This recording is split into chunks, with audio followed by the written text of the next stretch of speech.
નમસ્કાર દર્શક મિત્રો, જી ટીવી ગુજરાતી ન્યૂઝમાં આપનું હાર્દિક સ્વાગત છે। હવે જોઈશું સમાચાર વિગતવાર।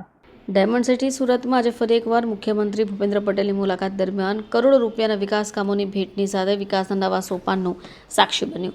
ભૂપેન્દ્રભાઈ પટેલે આજે વીર નર્મદ દક્ષિણ ગુજરાત યુનિવર્સિટી ખાતે સુરત મહાનગરપાલિકા અને સોડાના અંદાજિત 600 કરોડથી વધારેના વિવિધ વિકલ્પોના લોકાર્પણ કર્યા।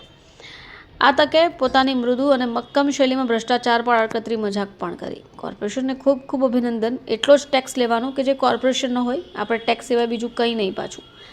આ ઉપરાંત તેમણે એપીએમસી ખાતે ગુજરાતની પ્રથમ એશિયાના મોટા પ્રોજેક્ટમાં સ્થાન પામતી અત્યાધુનિક એલિવેટેડ માર્કેટનું લોકાર્પણ કર્યું। 100 ફૂટ પહોળો રેમ્પ ટ્રકોને સીધો પહેલા માળ પર લઈ જવાય, જે ખેડૂતો અને વેપારીઓ માટે માલસામાનનું પરિવહન ઝડપી બનાવશે। ઓલ ઇન્ડિયા મેયર્સ કાઉન્સિલની બેઠકમાં પણ તેઓ હાજર રહ્યા। મિની ઇન્ડિયા ગણાવી શહેરી વિકાસમાં જનભાગીદારીના મહત્વ પર તેમણે ભાર મૂક્યો। મુખ્યમંત્રીના આજના પ્રવાસનું સૌથી મોટું આકર્ષણ સુરત એપીએમસી ખાતે નવનિર્મિત એશિયાના સૌથી મોટા પ્રોજેક્ટમાં સ્થાન પામતી અત્યાધુનિક એલિવેટેડ માર્કેટનું લોકાર્પણ રહ્યું। મુખ્યમંત્રી બાદમાં અડાજણ ખાતે આયોજિત ઓલ ઇન્ડિયા કારોબારી સમિતિની બેઠકમાં પહોંચ્યા।